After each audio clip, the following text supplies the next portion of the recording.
All right.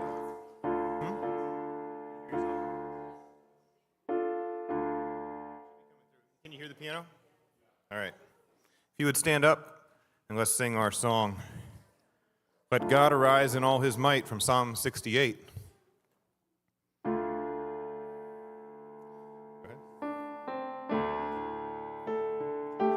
Let God arise in all his might and put the troops of hell to flight as smoke that sought to cloud the skies before the rising tempest flies.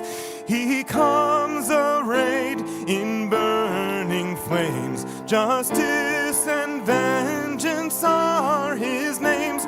Behold, his fainting foes expire like melting wax before the fire. He rides and thunders through the sky. His name Jehovah sounds on high. Sing to his name, ye sons of grace. Ye saints rejoice before his face. The widow and the fatherless fly to his aid in sharp distress. In him the poor and helpless find a judge that's just, a father kind. He breaks the captive's heavy chain, and prisoners see the light again. But rebels that dispute his will shall dwell in chains and darkness still. Kingdoms and thrones to God belong. Crown him, ye nations, in your song. His wondrous names and powers rehearse. His honor shall enrich your verse. He shakes the heavens with loud alarms. How terrible is God in arms. In Israel are his mercies known. Israel is his peculiar throne. Sorry. Proclaim him king, pronounce him blessed. He's your defense, your joy, your rest. When terrors rise and nations faint, God is the strength of every saint. God is the strength of every saint. God is the strength of every saint. Amen. Please have a seat. Kids are dismissed.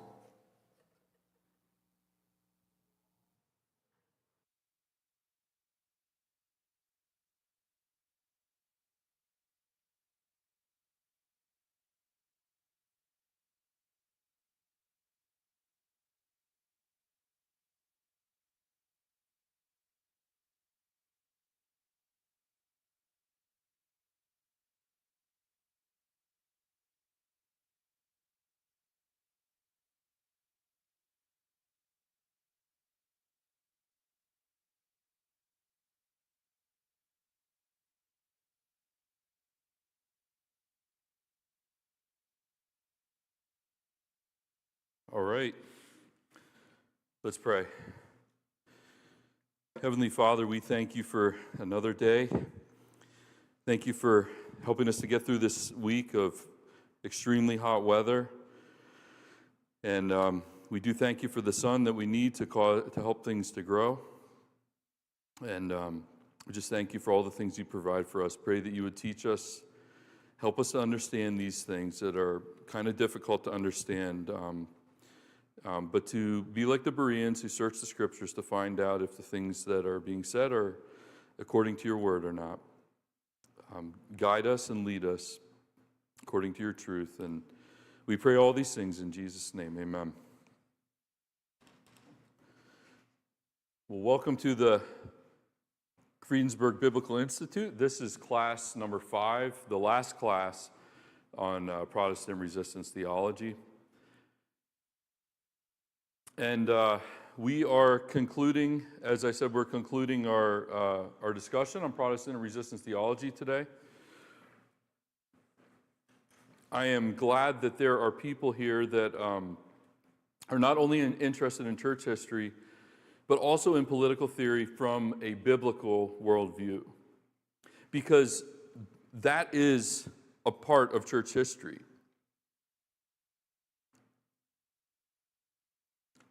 In my opinion, this class would be probably an anomaly or even an absurdity on the Lord's Day in some churches across the land. The well-known phrase, keep religion and politics separate, has taken deep root in the thinking of many Westerners. Unfortunately, in an attempt to fence off bad thinking about government, people have grown ignorant about the matter and are at the point where they know almost nothing anymore that is truly important that's related to it. COVID proved this point with alarming statistics. So far from churches proving that they believed in a separation between religion and politics. In fact, they actually prove that they do unwittingly hold a view of government, and it's not good. I remember dozens of times when I personally heard Christians say that we ought to obey the government. Why? Because Romans 13. In other words, the voice of the state is the voice of God. Obey the state, right or wrong. But is the state the voice of God? Does Romans 13 teach that the government is allowed to make up its own job description? Or does Romans 13 teach that the government has a limited role with limited responsibilities and specific functions? I will answer these questions later. I would like to point out, though, that ignoring a biblical understanding of government inadvertently leads you to accept an unbiblical one. Pastors who unwittingly or ignorantly refuse to teach their members what the Bible has to say about government end up politicizing them. Well, I would certainly agree that the state should not interfere with the church, and even more, that it has no authority over the church. I don't believe that the scriptures teach us to be ignorant about government.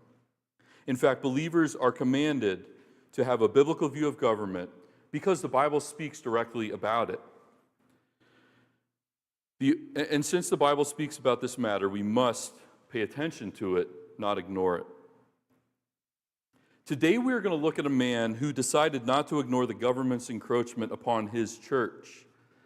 We will look partly at his life, and then we will examine his key work or writing in which he addresses an abusive form of government. That man is Samuel Rutherford. His key work on the subject of resistance theology, in fact, the most comprehensive work on the subject that came out of the Reformation, was Lex Rex. I have a copy of it up here, if I can impress. Lex Rex means the law and the king, or the law and the prince. Before we get into Rutherford's writing, though, let's look at his life and the events that led up to him producing this magnificent book.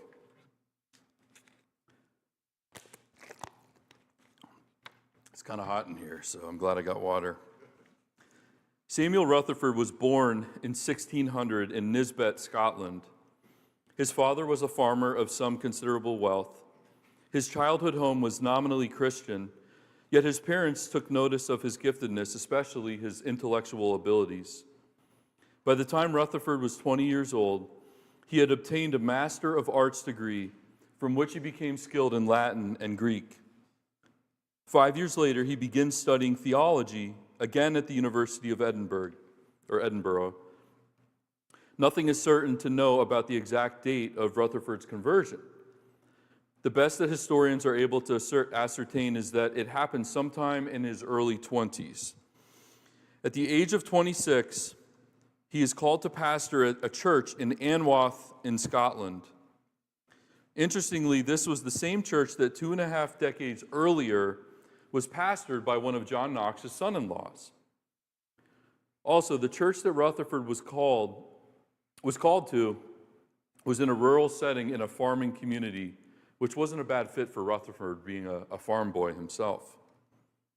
Rutherford was deeply committed to his pastoral ministry in Anwath. And I think he was roughly 26 years of age when he was called to the ministry in Anwath.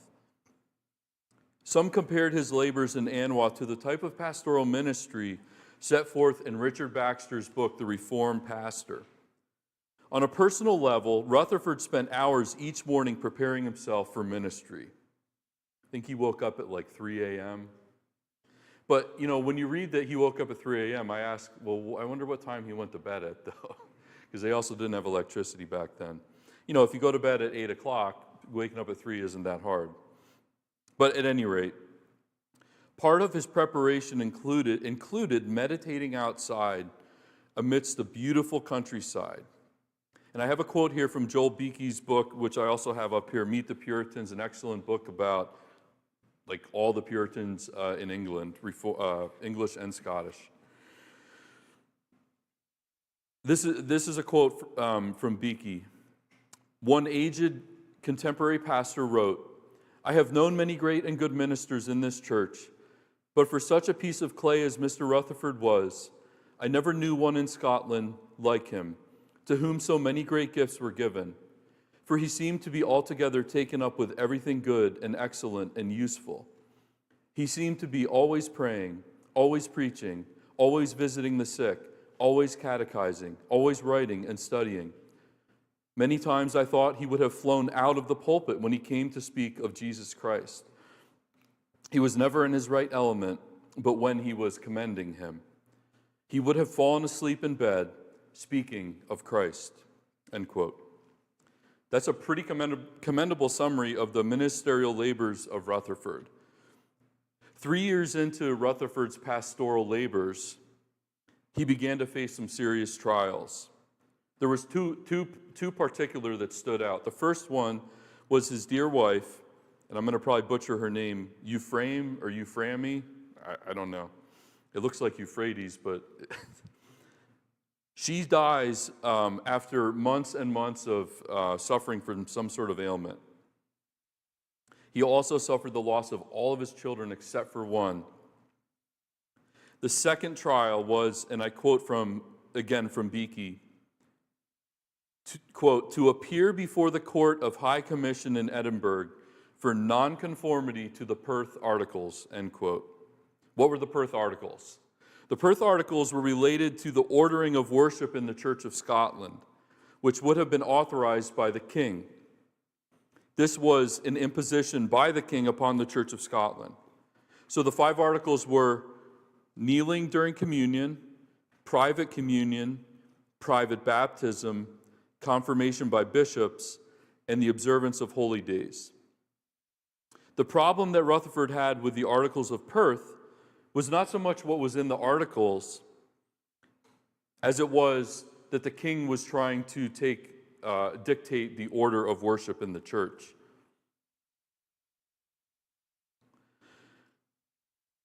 Rutherford not only had the skill but also the courage to defend his church and the Church of Scotland by extension from this unlawful encroachment by the monarch. Like John Knox, Rutherford began speaking out against and resisting the corruption in the church.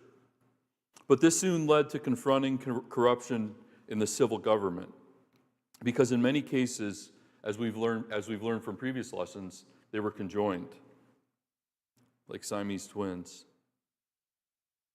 Rutherford would minister for 7 more years in Anwath until, because he would not submit to English bishops, his ministerial office was taken away.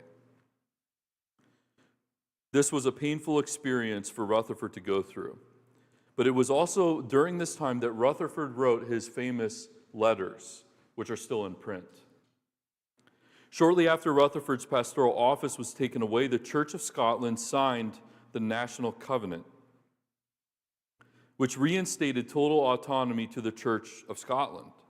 Protestantism was gaining the upper hand in Scotland again. I think the date for the National Covenant was like 1638 or 1640. Protestantism was gaining the upper hand in Scotland. And the Church of Scotland then asks Rutherford, who's free now, he's a free agent, to teach at St. Mary's College in St. Andrews, which he accepted. I quote Beeke again. Quote, less than 2 years after he returned to St. Andrews in the fall of 1647, Rutherford was appointed principal of St. Mary's College and in 1651, rector of the university. He spent the last 14 years of his life teaching and preaching at St. Andrews. Some of Rutherford's greatest writings came out of this period. He participated in the Westminster Standards, especially contributing to greatly to the Shorter Catechism. But our particular interest will be in his book, which came out of this period, which is Lex Rex, which was published in 1644. So the Westminster Standards would have been from 1643 to, I think, 1647.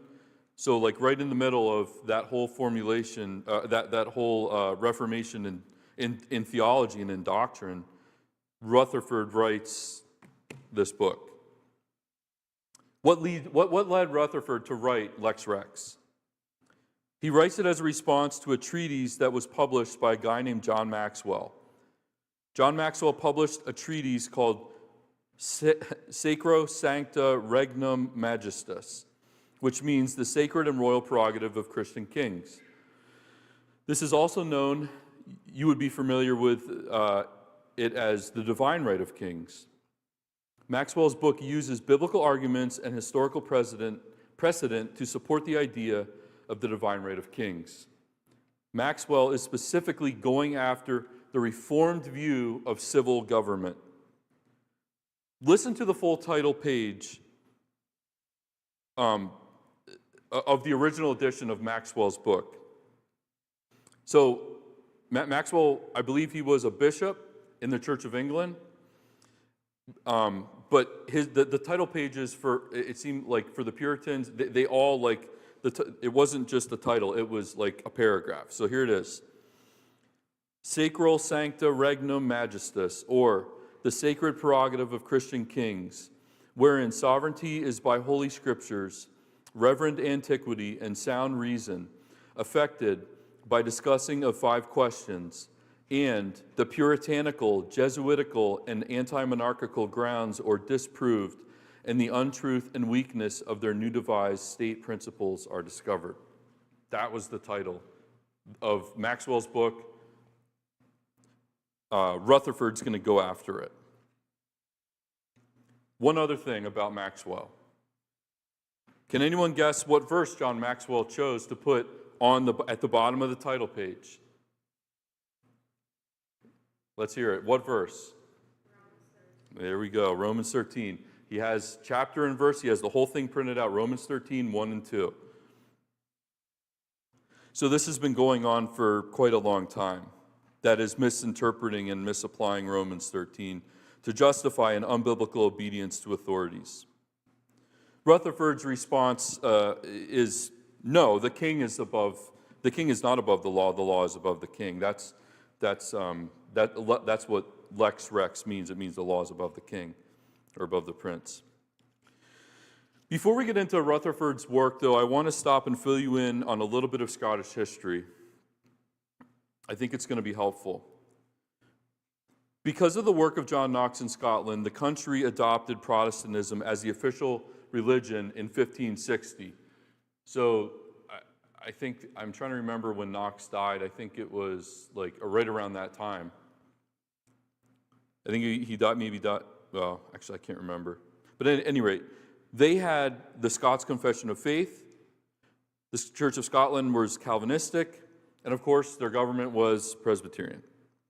The Church of Scotland had rejected the Catholic Church both in her teachings and practices, but another form of Catholicism existed. The Church of England still exists. So the Church of England exists because So it's basically, some people say it's the Catholic Church without the Pope. Well, let me follow my notes here. Because of Henry VIII, the British Isles were no longer under the authority of the Pope, yet they still practiced the Catholic faith. Although Scotland had become reformed in the Church, because the British monarchs sometimes shared rule over the territory of England and Scotland, there was contest over who was in charge of the Church. Because in the Anglican Church, or the Church of England, there wasn't a pope, but there was bishops, and the bishops swore allegiance to the monarch. So basically, the king was the head of the church, and that's essentially, if I understand it correctly, the same structure that still exists in England today. The queen and now the king is the monarch, is the head of the church. So bishops are a threat to the Presbyterian system and all the Presbyterian churches in Scotland, and there was lots. This was no small problem for the Church of Scotland because they believed they were allowed to select the leaders for their own churches amongst themselves without the king's permission. Scotland still had work to do to establish itself as autonomous from the monarchy. It would take another 78 years, from 1560 until 1638, until Scotland would be so thoroughly reformed in her church. Pause here. By 1638, 90 to 95% of the people in Scotland belonged to the Church of Scotland. So this was a significant reformation that had spread all throughout Scotland. So the church in Scotland was able to create a constitution called the National Covenant, which established Scotland as autonomous from the monarchy. The Church of Scotland was reformed. It could be characterized by two words: Calvinistic and Presbyterian. Their doctrine was reformed, and so was their ecclesiology. But Scotland was divided between the Church of Scotland, which was Presbyterian, and the Church of England, which was ruled by bishops. One simple way to understand I already told you, one simple way to understand the Church of England is it's the Catholic Church without the Pope. And you know the story of Henry VIII, how he couldn't have a child with, was it Catherine? I can't remember. Well, with his wife. And so he wants to get divorced so he can marry another woman and have a son. And the Pope says no. And he says, fine, I'm not going to listen to you anymore. We're not under your authority. So now I don't know if, I'm assuming that England was under mass interdict from the Pope, that they would have been just completely excommunicated. I'm assuming that happened, but I don't know that history. At any rate, England still holds on to the beliefs and practices just without the authority of the Pope. So the Church of England is more or less has an hierarchical structure in their government, whereas the Church of Scotland believed that the Presbyterian model with elders ruling was the biblical model. Okay, so that's a little bit of history for you. Let's get into Lex Rex. Rutherford begins the book by going on an offensive against Maxwell. Now he's a Scot, and he's a feisty. If I was to describe Rutherford from what I've been reading, he's like a mixture between Calvin and Luther. He's very scholarly. He knows his Greek and Latin, and I can't even read parts of this book because it's in Latin. But then he'll take jabs. He'll take jabs at rulers. He'll take jabs at Maxwell. He calls Maxwell the Popish prelate or prelate, however you pronounce that word. So he's not afraid to speak to he really does name calling. Listen to this. This is from Lex Rex, from the preface. This is Rutherford. He's talking about Maxwell. Quote, "This cursed prelate or bishop has written of late a treatise against the Presbyterian government of Scotland, in which there is a bundle of lies, hellish calumnies, which calumnies are defamatory statements, and gross errors, end quote. Rutherford then goes on to list 50 reasons in the preface which expose the lies and errors of his opponent before he even gets into the meat of the book. His book consists of 44 questions. I'm just going to call them chapters, okay? 44 questions. There's no way we have time to look at all 44, so I'm just going to pick 4 key chapters, which I think will be helpful to you as a sampling, preferably about things that we haven't necessarily talked about.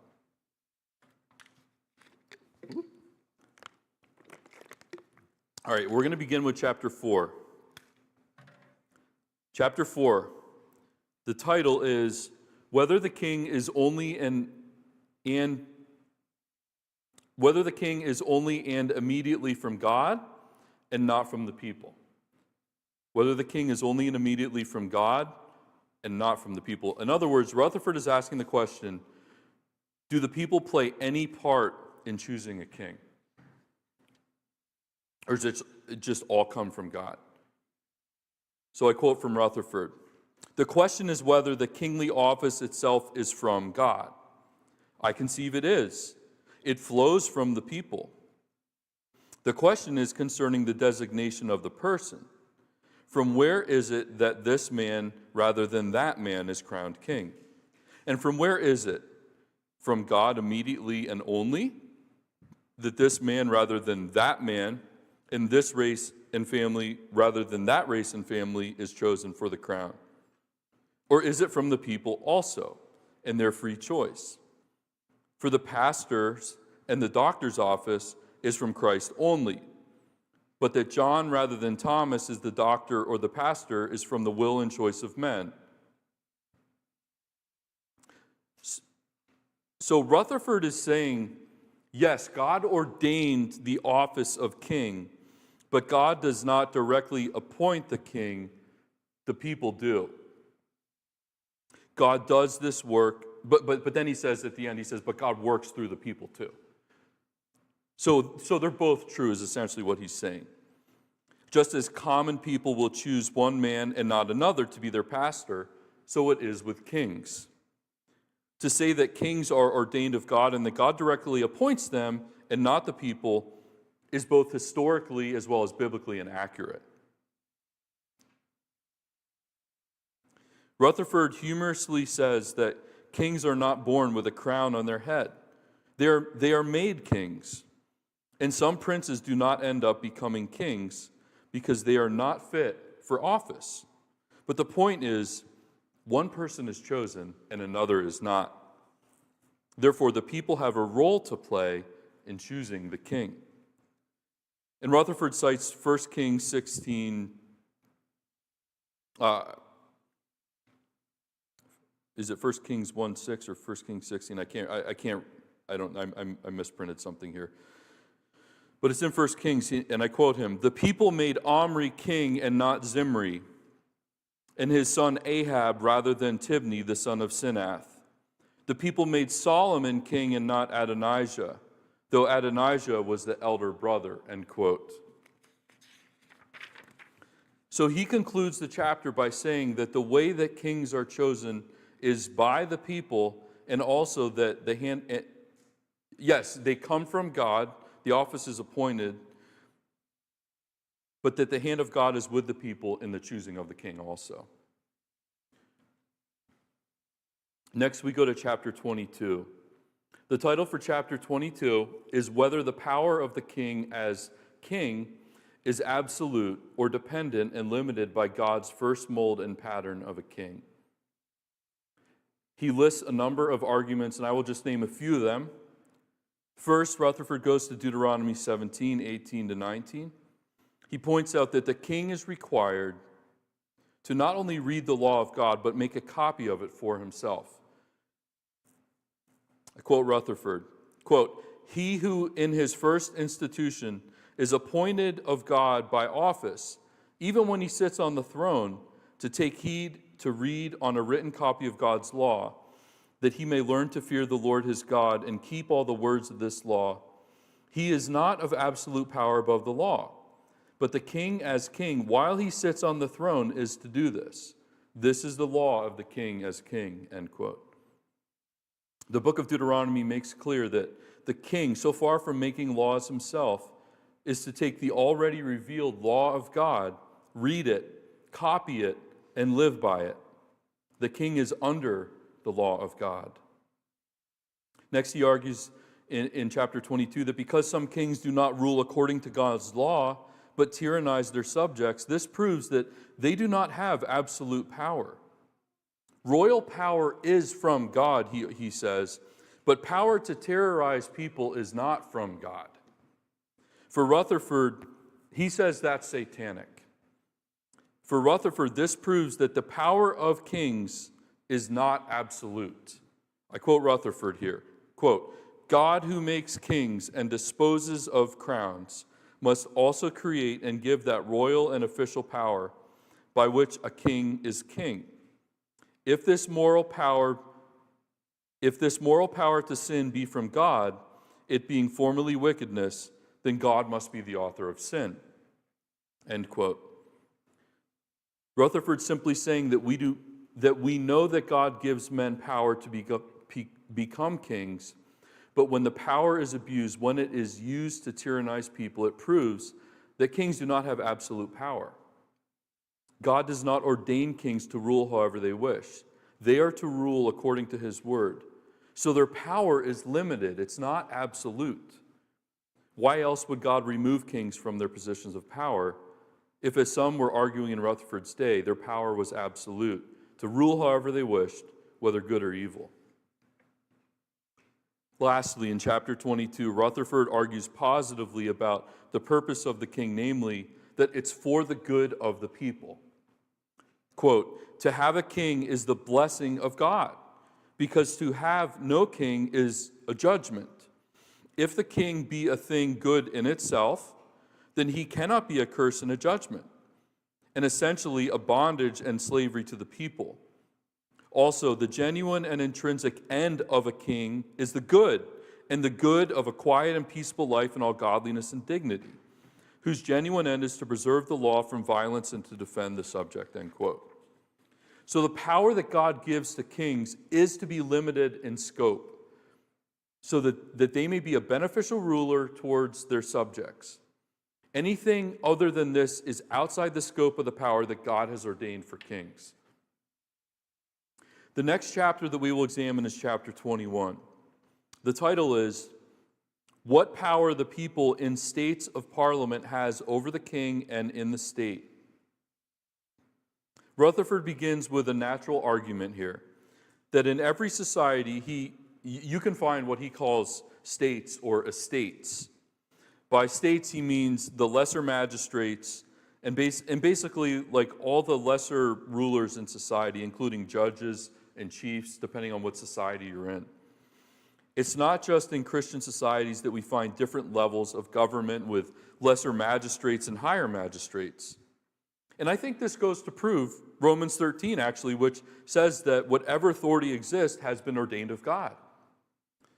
So God does not just ordain governments for his chosen people, but for all men. Biblically speaking, there is a great deal of support for this idea, and I quote Rutherford again.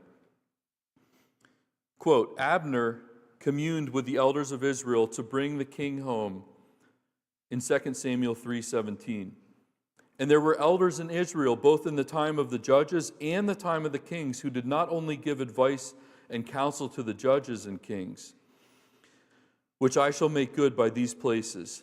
Okay, so he's going to list a number of verses now and quote examples of this. Deuteronomy 21:19. "The rebellious son is brought to the elders of the city, who had power of life and death, and were caused to stone him." Deuteronomy 22:18. "The elders of the city shall take that man and chastise him." Joshua 20 verse 4. "But besides the elders of every city, there were the elders of Israel and the princes, who also had judicial power of life and death, as the judges and kings had." Joshua 22:30. "Even when Joshua was judge in Israel, the princes of the congregation and heads of the thousands of Israel did judicially consider whether the children of Reuben, of Gad, and the half-tribe of Manasseh were apostates from God and the religion of Israel. So he's listing all these examples in the Old Testament of how lesser magistrates have judicial power over life and death. This is not an occasional power here, as Maxwell is arguing, the judges and the princes, they just occasionally, when the king calls them to do their job, he does it. Rutherford says that's ridiculous. Like they do their job all the time. They're daily doing their job of making judgments. They don't just act as a judge when the king calls upon them. In this chapter, Rutherford particularly draws our attention to those in society who are making judgments, if you haven't already gathered that. It's not just the king who is making judgments. And if the judgments are shared by the estates or the lesser magistrates, as well as with the king, and if they are based on God's law, then this proves that the people have a power not only equal to the king, but because they make a judgment to put the king in place, that they also at times will have a power over the king if he breaks his oath responsibilities. I will just provide one last quote from Rutherford here in this chapter. Rutherford says, "When the supreme magistrate will not execute the judgment of the Lord, those who made him supreme magistrate under God, who have under God sovereign liberty to dispose of crowns and kingdoms, are to execute the judgment of the Lord when wicked men make the law of God of no effect." End quote. The idea here takes us back to Vindicii, if you remember. If you remember, the writers of Vindicii say that there's a covenant that's made between the king and the people. And the covenant is based on certain terms and conditions. If the king violates the conditions, the people must hold him to account. And they can't be excused by saying, well, the king told us not to do this or that, Romans 13. And Rutherford would argue the power that the lesser magistrates have in making judgments every day in society must be employed toward a tyrannical ruler as well. The last chapter we're going to examine is chapter 31. The title for this chapter is, so the first two chapters dealt with understanding a biblical view of what the king is. The second two chapters I wanted to look at dealt with subjects, with the people. This chapter also deals with the people. The title for this is "With Self-Defense by Opposing Violence to Unjust." You know what? I think I misprinted that. So I'm just going to read from the book. Whether self-defense by opposing violence to unjust violence be lawful by the law of God and nature.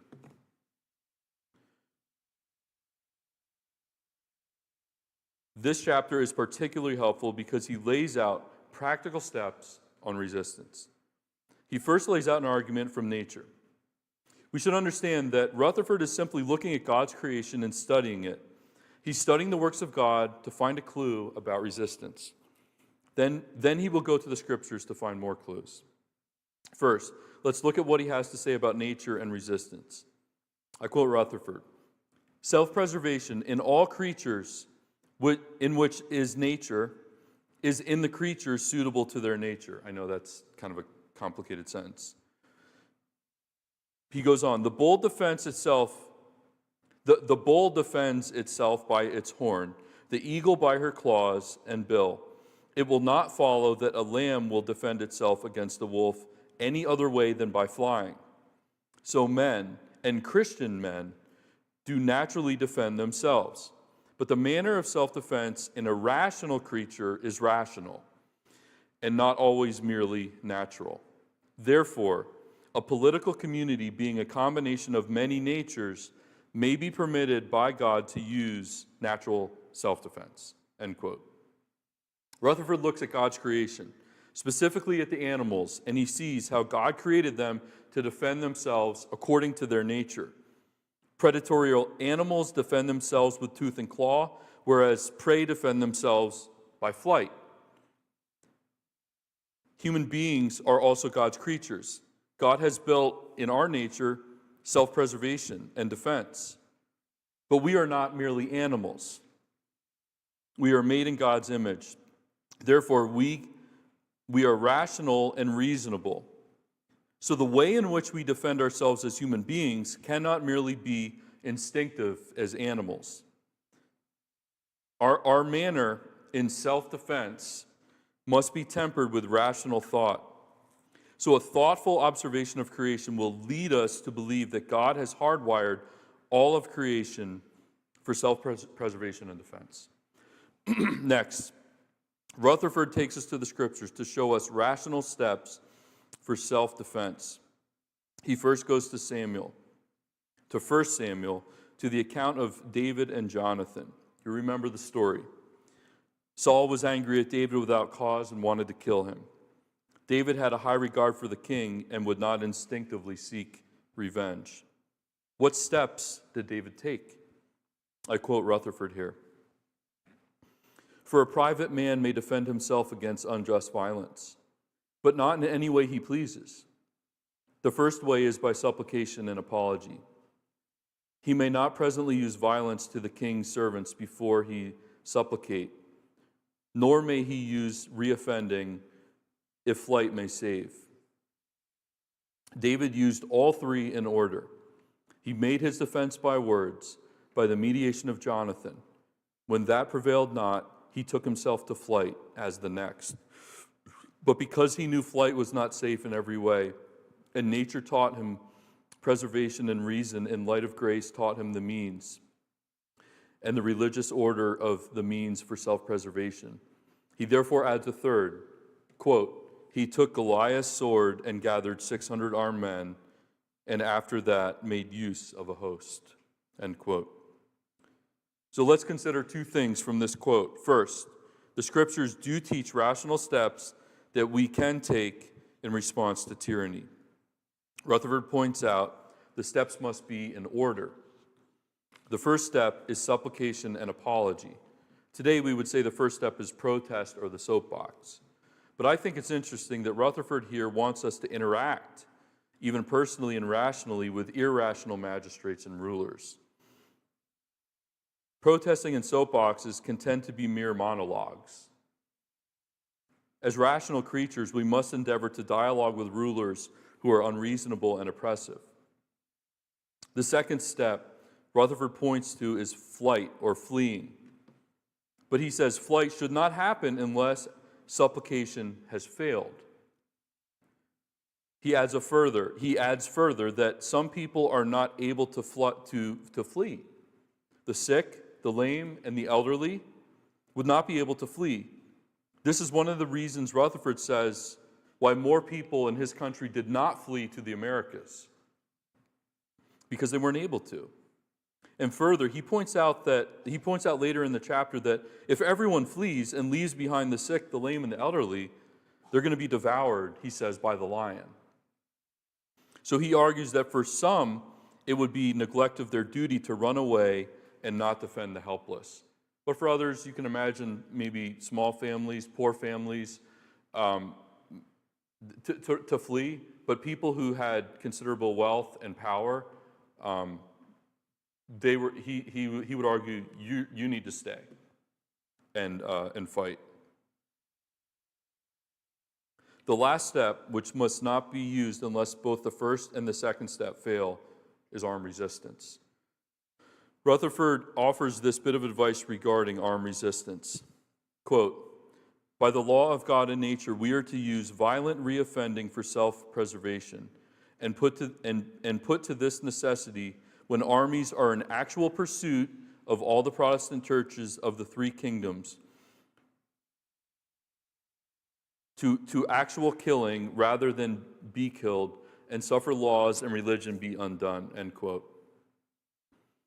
Rutherford even goes on to say that if a king was to come into your home suddenly, against law and against reason, to harm or kill you or your family, he says you have every right to defend yourself and even kill the king if they were to do that in your home. He's thinking of all the implications of self-defense here.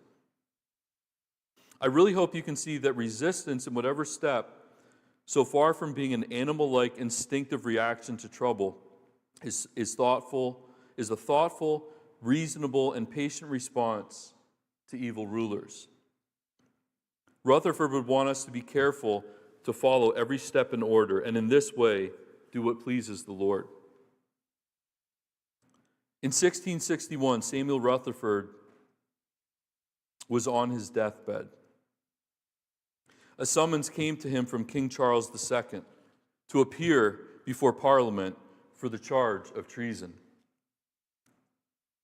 This was 17 years after he published his Lex Rex.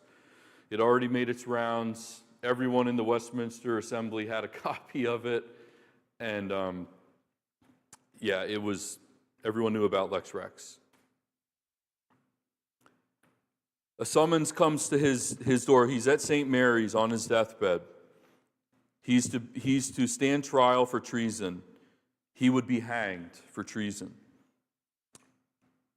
Because of the constant shifting political powers between Protestant and Catholic rulers in the UK, the Church of England was now back in power under Charles II.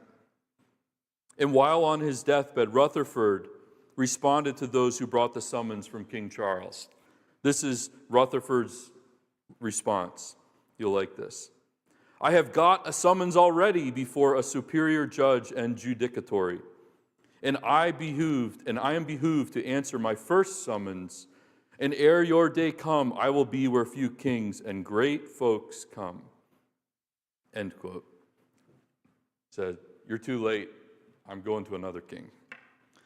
Rutherford died peaceably at St. Mary's College and was buried on the property, I believe, if I remember reading correctly. The church in which he preached at Anwath is still there today. It's basically just a stone structure. It's everything but the roof, basically. It's an interesting looking building. More importantly, the legacy that Rutherford left in his writings continue on today. As I said before, Lex Rex is the most comprehensive writing on resistance theology, and if you can see, it's not a novel paperback. This book was never refused by the Catholic authorities in its day, but they hanged it. His thinking, along with that of Calvin and the writers of the Vindicii, strongly influenced the founding fathers of this country and helped them to form a new nation with the forms and freedoms that we still enjoy today. I know there is more work to be done regarding a biblical view of government, but were it not for men like Rutherford, Calvin, Knox, Junius Brutus, Luther, we would very likely be under an absolute monarch today, and who knows if we would even be in this country. I hope that was a helpful sampling of Lex Rex. There were some other chapters that I really wanted to get into, like chapter 33, whether or not Romans 13 argues anything against the lawfulness of defensive wars. So he's starting to talk about war. He addresses that. In chapter 38, whether monarchy is the best form of government. That would be another interesting thing to talk about. And I'm probably going to get into them at some point myself. And if you want to, buy the book. It's like $18 on Amazon. I want to close with one last word. I hope I have provided you with enough evidence to prove that the Reformation was not just about doctrine and ecclesiology. It wasn't just about reforming the church. There were some reforms that happened in government, okay? Some would argue today that the Reformation in civil government was too small and not long-lasting. I agree. We've got work to do. The coastlands wait for his law. Amen.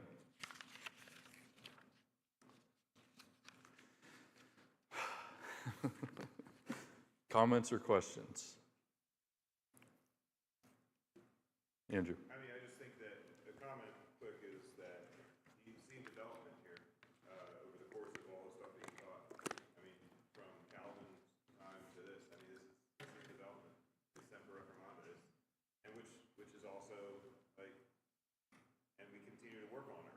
Like, Yeah. it's not like all the great thick books have been written and there are no more, books to be hashed out. Like, I think, actually, I haven't read it, but Joe Booth's big, thick, Mission of God, yeah. Mission of God on Yeah. the economy is, Right. Another thing that probably, hopefully, will have some durability Yeah. for decades there, and we need to work on. But I was just thinking on when you were going through the three steps. Mm-hmm. The second one being flight. It struck me that obviously it seems that the colonists, the guys in the Americas prior to 1776 were working through these steps. Oh, yeah. But part of the reason why I think that they were willing to, take up arms is because they had already, their ancestors or themselves had already taken flight from Europe. Like, Right. the people in America, they were already kind of backed into the last kind of, if not the last frontier on Earth, but Yeah. like they had already pulled up stakes Yeah. and had already kind of come Mm-hmm. for freedom, religious freedom, Right. and here they are Well, again. it's interesting that so Rutherford is was not tried because he died, but not shortly after the English committed regicide under Cromwell, and and then there's persecution after that because Cromwell is made Lord Protector, but then like the people they still want a monarch, so like they weren't able to. It looked like Rutherford was trying to push like a republic, like a constitutional republic, I think. But at any rate, the people who once it reverts back to a monarchy, more people flee, and come to America. The ones who committed regicide, and there's like streets in New England named after those people. So, but the progress in the development of resistance theology from Luther to Rutherford, you can see it. And I think what I noticed is as the persecution increased, the theology got better and more people started thinking more. It pushed them into the Word to say, it's one thing to say, the king is telling me to disobey. It's another thing to say, the king is murdering everyone. They're different. They're both important questions, but they're both driving you to look for different answers regarding resistance. And I think that is, and it's the same today. I think it's the same for people with the tyranny of COVID. It drove people thousands of people to say, what does the Bible say about government? That's why a number of us are here. So, but that's, yes. Did that, I'm sorry. Did you want to say something else, Andrew? Okay. Well, I have another quick question. All right, I'll come back to you. Yeah, go ahead, Dennis. Do you know what role or influence Lex Rex played with the Westminster Divines, especially with just the difference between like the British version of the confession and then the English version or American version? Because you said it was like everyone obviously would have been familiar with it. I guess what I'm referring to is like one of the key differences when it comes to civil government is the British version says that the magistrate has the right to call councils and Right. which kind of Yeah. fits into this whole modern sacralism debate. Yeah. Which the American version they changed that, they got rid of that. Yeah. Yeah, I think That's what I'm curious about to see what Yeah. influence Lex Rex would have played Yeah. on that. Yeah. If you look at like the title page for the Westminster Standards, it's like by the direction of Parliament. They're still, they don't have a problem with being under Parliament's oversight and stuff like that. Yeah, how much influence did, I read, I think it was either Beakey or maybe it was in here where they said that like pretty much everyone in the Westminster that partook in the Westminster Confession had a copy of this. They also had a copy of Maxwell's Sacrosanctum Regnum Jus Majestas or whatever. So, and yeah, and I think that's where I think we would say there's a lot of good stuff in the Westminster Standards, but I think the American version is better. It deals with that separation. That those, I mean, they didn't get everything right, okay? So I think we need to learn from that and say, like, there's a lot of good stuff that came out of the Westminster Standards, and the 1689, which is basically the same thing except for a couple areas. So we like it too. Is that helpful? Okay. Yeah, Andrew. Yeah, so you had alluded to like a couple chapters there on war and on monarchy. So have you kind of looked and what, in a word, like what's his thoughts is monarchy is, you kind of were saying that he was pushing for maybe a republic constitution. So is the Well, I said Cromwell was. Oh, well, Yeah, okay. yeah. So Rutherford, what was in a few words, what's his thoughts on monarchy as the ideal form of government? I'm going to have to read it. All right.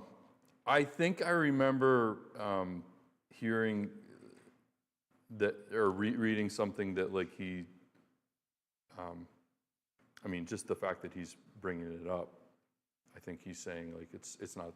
I think I remember saying like it doesn't have to be the only form of government. But again, I haven't read it. I haven't read that chapter yet. So yeah. Any other questions or comments? Okay. All right. Thank you.